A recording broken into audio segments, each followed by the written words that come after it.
Kash Patel. And for those of you who think I'm, just fucking with his name when I say ketchup, no. That is the pronunciation of Kash Patel's first name in whatever language he uses, whether it's Urdu or Hindi or whatever it is. Ketchup is how it's pronounced. Now, the obvious reason that he uses Kash is to avoid the kind of shit that I throw out there about Kash Patel, the insults, the attack on his name. He's a fucking monster. I wish I had more to attack than just his goddamn name. But he is getting to the point now. Well, let me share with you. Frank Figliuzzi, you've seen him on MSNBC. He has written that two FBI officials familiar with the matter told NBC News that Kash Patel has inquired about two things. First of all, setting up a direct phone line to Trump. And second, about retaining a private security detail for himself. These fuckers are getting closer and closer day by day to the Nazi high command, aren't they? Now, those two questions and the obvious motivation behind both, Figliuzzi says, quote, could be significant and disturbing clues as to how Patel views his job and his agents. Now, this was first reported by the Wall Street Journal about a week ago, right? And the Journal wrote that according to people familiar with his questions, Patel asked officials as to how he might have a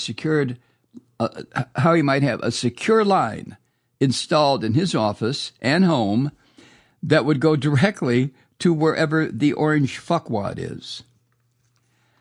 Now, the Bureau's Assistant Director for Public Affairs denied this. Wall Street Journal's full of shit. None of that's happening, which is the usual typical fascist bullshit. But the seemingly simple request from Patel points to either an ignorance of how the relationship between an FBI director and the president is supposed to work and how it's worked for decades, ever since J. Edgar Hoover was kicked to the fucking curb. There's a reason why a direct line to the president isn't already sitting on Kash Patel's desk, let alone in his home or car. And that reason is it's not supposed to. The connection between the FBI director, whoever that person is, and the president of the United States, whoever that person is deliberately supposed to go through, the crazy bitch now, Pam Bondi, who happens to be Attorney General. That's how it's supposed to work. If the head of the FBI has an issue and wants to discuss it with the President of the United States, that FBI head notifies the head of the Justice Department, says, hey, I want to talk to President XYZ about this, that, and the other. And then it's up to the Attorney General to okay that meeting, to set it up, or to reject it. But Pam Bondi is nothing but a little airhead blonde who is a place filler, a placeholder. That's all. Pam Bondi has no more business being Attorney General than I do, although I would probably be more qualified. Anyway, as Frank Figliuzzi said, he was with the FBI for 25 years, and he said, he wrote, here's what I know based on my years with the FBI, including service as assistant director of the FBI. He writes, historically, the FBI director's contact with the president is deliberately supposed to go through the U.S. Attorney General. In fact, while the director certainly briefs the president on high-profile matters, the Attorney General, the Deputy Attorney General, or the Director of National Intelligence are almost always present. The point of this healthy distance, you might say, between the Oval Office and the FBI director is to mitigate the chance that a president might pressure the FBI director for political purposes. Now, this all comes out of the Watergate experience with the literally crazy alcoholic Richard Nixon. So these firewalls were set up deliberately because Nixon and J. Edgar Hoover were very close. Had it not been for a few decent people in both the Republican and Democratic parties, God only knows where this country would be now. But anyway, as Figliuzzi points out, this holds true in the other direction as well. He writes, we don't want a director prematurely tipping off a president that a political ally of the president or an adversary is under investigation. The separation of powers, even though the Attorney General, FBI, is part of the executive branch, the separation of contact has been key to keeping this tottering republic a republic for as long as we've been able to do it. Now, Trump wants to destroy it, of course. To Trump, there's no separation between Trump in his fucking brain-dead mind and all the little aspects and the large aspects of the government. To Trump, he's got to have his little fist, his little clutchy hand into everything, because that's what a dictator does. And Trump knows this. Trump has studied the great dictators of the current age and past age, and he wants to be one. All right, back to this monstrous son of a bitch, Kash Patel, who, I have made clear what I think about Kash.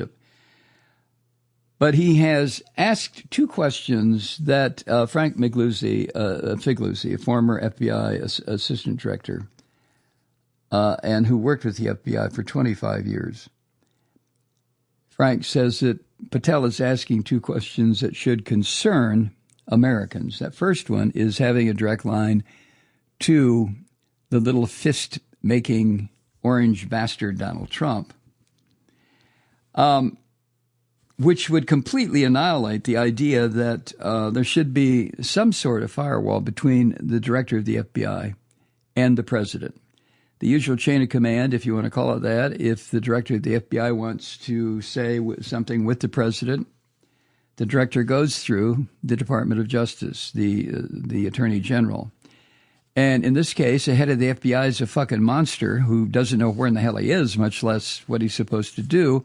And a blonde bimbo from Florida named Pam Bondi, who likewise has no fucking idea what she's doing there. She's a placeholder. And the damage that she and Patel can do over the next 4 years, if they last that long, is going to be, well, right now it's uncalculable. But anyway, going back to former FBI Director Louis Freeh, Frank points out that Freeh turned in his White House press pass, which allowed him to come and go as he pleased, so that each of his visits, this is once he became the head of the FBI, each of his visits would be deemed as official.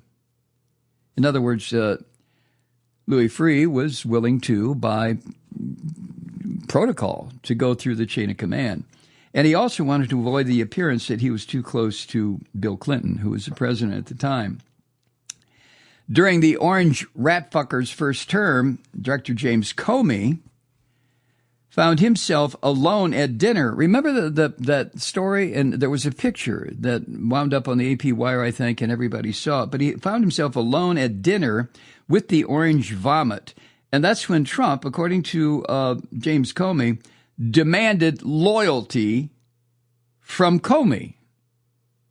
Not loyalty to the Constitution from James Comey, but loyalty to this sick fuck Donald Trump. And, of course, Comey, whatever you think of him, to his credit, he said no. And he wasn't there very much longer, was he? So Kash's desire for direct communication with Trump means he's either ignorant of what such an arrangement would mean, or he really wants to suck on the president's ear 24/7. And according to Frank Figliuzzi, it could also mean that Trump may have asked Patel to set up such a secure line.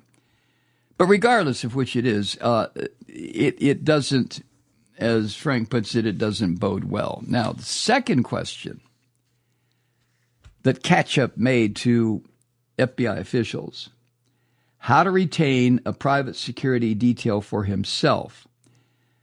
Now, that may not sound odd. And by the way, a spokesperson inside the FBI who now works for a very corrupted institution, inside the Department of Justice, same guy said, this is bullshit too. You know, the Wall Street Journal is famous for lying, right? But anyway, as Frank points out, that may not sound odd, but in truth, it's deeply troubling. And here's why, according to Frank. Quote, the FBI protects two people, the Attorney General and the FBI Director. The FBI has always provided its own agents who volunteer for the assignment and go through special executive protection training. Why then would Kash Patel ask about private security? We don't know his reason. Perhaps he doesn't believe FBI agents can protect him for the assignment. Perhaps he doesn't like the idea of law enforcement agents loyal to the Constitution, not to the president, being so close at hand. Maybe the phone question and the security detail question are linked. If you want to securely talk to the president everywhere you go, just maybe you don't want FBI agents hearing what you tell the president. And then Figliuzzi winds up by writing this. Whatever his reasons, Patel's queries are important indicators of how he may conduct himself as FBI director. Whether he intended to or not, his question about a private detail signals his agents that he doesn't trust them. His query about a direct line to Trump is further evidence that Patel may be more interested in being a political lackey than a neutral, nonpartisan lawman. That attitude works for many positions in Washington, but it shouldn't apply to the FBI. Ooh. Well, I can understand Kash Patel's fear, which is where this is coming from. He's a cowardly fucker who talks big and makes a very scary appearance, which I think is deliberate. And he talks as if he were a real man when he's not. He's a cowardly little fuck that Donald Trump has rescued from some sort of oblivion and said, hey, Kash, you're so fucking scary. You scare me, Kash. How would you like to be my FBI director, right? I wouldn't want to be in the same goddamn county with somebody who looks or talks or sounds like Kash Patel. Call me racist. I really don't give a fuck. It has nothing to do with race. What it has to do with, he is one scary dude, and he has no respect for the U.S. Constitution. He has no respect for real law enforcement. He is willing to work with Donald Trump in dropping charges against absolute fucking criminals, some of whom have already been convicted. What kind of investigations are going to be ordered by Kash Patel? Don't even think about that too long. It might make you a little dizzy. Hi, Truth Seekers. Mike Malloy here. You know, the Progressive Voices Network brings you commercial-free commentary from today's leading progressive radio hosts and pundits, like me, Mike Malloy, 24 hours a day. I'm not your typical old guy from the 80s or the 90s talk radio host, and Progressive Voices is not your typical talk radio network. It's a listener-supported nonprofit with no corporate control whatsoever over our broadcast. So hosts like me, Mike Malloy, are free to rant and scream and carry on about whatever we like. We're often controversial, but we're never boring. Weeknights, 9 p.m. in the East, 6 p.m. in the West on the Progressive Voices Network. Always progressive, always on. I'm Mike Malloy. Keep it lit.